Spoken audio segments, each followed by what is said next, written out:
पटेल जी सिर्फ इतिहास में ही नहीं बल्कि हम देशवासियों के हृदय में भी हैं।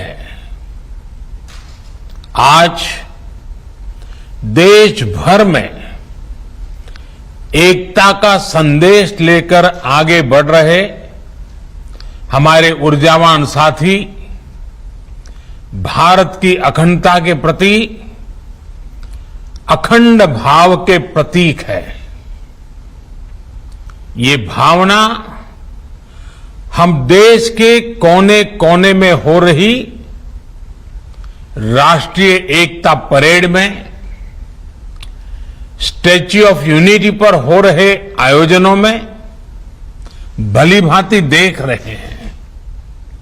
साथियों, भारत सिर्फ एक भौगोलिक इकाई नहीं है बल्कि आदर्शों, संकल्पनाओं, सभ्यता, संस्कृति, इसके उदार मानकों से परिपूर्ण राष्ट्र है। धरती के जिस भूभाग पर हम 130 करोड़ से अधिक भारतीय रहते हैं, वो हमारी आत्मा का, हमारे सपनों का, हमारी आकांक्षाओं का अखंड हिस्सा है। सैकड़ों वर्षों से भारत के समाज में, परंपराओं में लोकतंत्र की जो मजबूत बुनियाद विकसित हुई, उसने एक भारत की भावना को समृद्ध किया है। लेकिन हमें यह भी याद रखना है कि नाव में बैठे हर मुसाफिर को नाव का ध्यान रखना ही होता है। हम एक रहेंगे तभी आगे बढ़ पाएंगे। देश अपने लक्ष्यों को तभी प्राप्त कर पाएगा। साथियों, सरदार पटेल हमेशा चाहते थे कि भारत सशक्त हो, भारत समावेशी भी हो, भारत संवेदनशील भी हो और भारत सतर्क भी हो, विनम्र भी हो, विकसित भी हो। उन्होंने देश हित को हमेशा सर्वोपरि रखा। आज उनकी प्रेरणा से भारत बाहरी और आंतरिक हर प्रकार की चुनौतियों से निपटने में पूरी तरह से सक्षम हो रहा है। पिछले 7 वर्षों में देश ने दशकों पुराने अवांछित कानूनों से मुक्ति पाई है। राष्ट्रीय एकता को संजोने वाले आदर्शों को नई ऊंचाई दी है। जम्मू कश्मीर हो, नॉर्थ ईस्ट हो या हिमालय का कोई गांव, आज सभी प्रगति के पथ पर अग्रसर है। देश में हो रहा आधुनिक इंफ्रास्ट्रक्चर का निर्माण देश में भौगोलिक और सांस्कृतिक दूरियों को मिटाने का काम कर रहा है।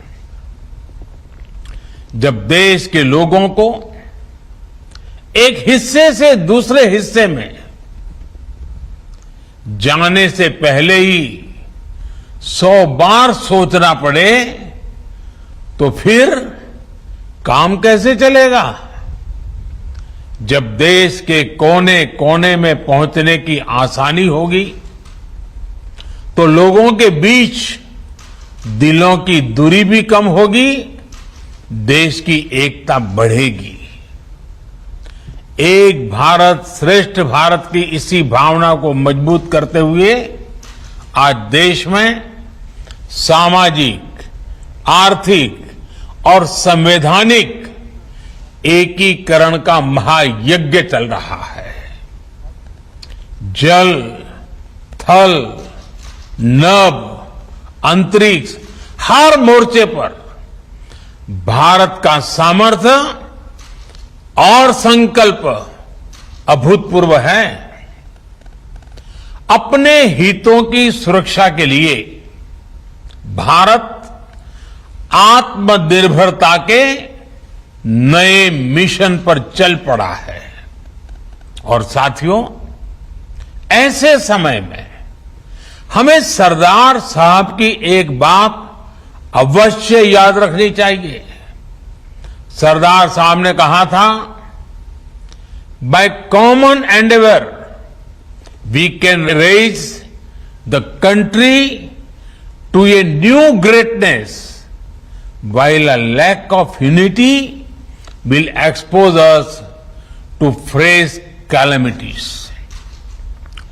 एकता की कमी जहां नए संकट लाती है, सबका सामूहिक प्रयास देश को नई ऊंचाई पर लेकर जाता है।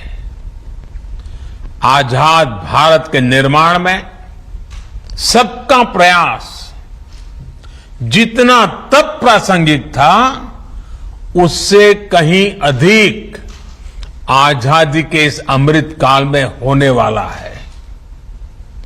आजादी का यह अमृत काल विकास की अभूतपूर्व गति का है, कठिन लक्ष्यों को हासिल करने का है।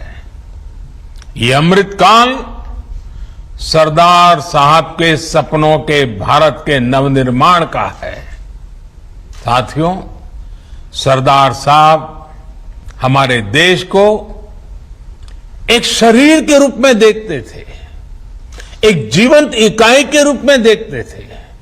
इसलिए उनके एक भारत का मतलब ये भी था कि जिसमें हर किसी के लिए एक समान अवसर हो, एक समान सपने देखने का अधिकार हो। आज से कई दशक पहले उस दौर में भी उनके आंदोलनों की ताकत ये होती थी कि उनमें महिला, पुरुष, हर वर्ग, हर पंथ की सामूहिक ऊर्जा लगती थी। इसलिए आज जब हम एक भारत की बात करते हैं, तो उस एक भारत का स्वरूप क्या होना चाहिए? उस एक भारत का स्वरूप होना चाहिए एक ऐसा भारत जिसकी महिलाओं के पास एक से अनेक अवसर हो, एक ऐसा भारत जहां दलित, वंचित, आदिवासी, वनवासी, देश का प्रत्येक नागरिक खुद को एक समान महसूस करे।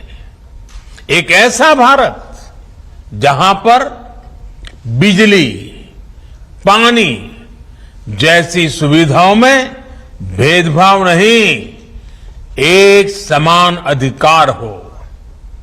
यही तो आज देश कर रहा है।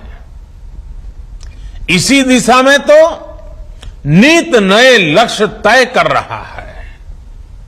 और ये सब हो रहा है क्योंकि आज देश के हर संकल्प में सबका प्रयास जुड़ा हुआ है। साथियों, जब सबका प्रयास होता है तो उससे क्या परिणाम आते हैं, ये हमने कोरोना के विरुद्ध देश की लड़ाई में भी देखा है। नए कोविड अस्पतालों से लेकर वेंटिलेटर तक, जरूरी दवाइयों के निर्माण से लेकर 100 करोड़ वैक्सीन डोज के पड़ाव को पार करने तक, ये हर भारतीय, हर सरकार, हर इंडस्ट्री, यानी हर एक नागरिक, यानी सबके प्रयास से ही संभव हो पाया है। सबका प्रयास की इसी भावना को हमें अब विकास की गति का, आत्मनिर्भर भारत बनाने का एक मजबूत आधार बनाना है। अभी हाल ही में सरकारी विभागों की साझा शक्ति को पीएम गति शक्ति नेशनल मास्टर प्लान के रूप में एक प्लेटफॉर्म पर लाया गया है। बीते वर्षों में जो अनेक रिफॉर्म किए गए हैं, उनका सामूहिक परिणाम है कि भारत निवेश का एक आकर्षक डेस्टिनेशन बन गया है। भाइयों और बहनों, सरकार के साथ साथ समाज की गति शक्ति अगर ये जुड़ जाए तो बड़े से बड़े संकल्पों की सिद्धि कठिन नहीं है, सब कुछ मुमकिन है। और इसलिए आज जरूरी है कि जब भी हम कोई काम करें तो ये जरूर सोचें कि उसका हमारे व्यापक राष्ट्रीय लक्ष्यों पर क्या असर पड़ेगा। जैसे स्कूल कॉलेज में पढ़ाई करने वाला युवा एक लक्ष्य लेकर चले कि वो किस सेक्टर में क्या नया इनोवेशन कर सकता है। सफलता असफलता अपनी जगह पर है, लेकिन कोशिश बहुत जरूरी है।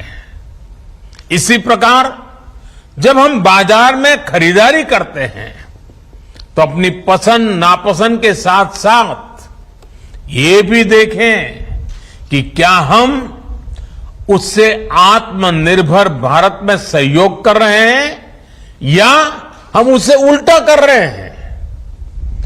भारत की इंडस्ट्री भी विदेशी रॉ मटेरियल या कंपोनेंट्स पर निर्भरता के लक्ष्य तय कर सकती है।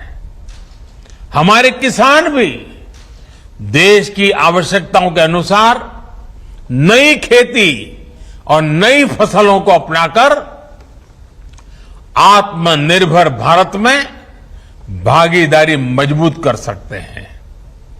हमारी सहकारी संस्थाएं भी देश के छोटे किसानों को मजबूत करें।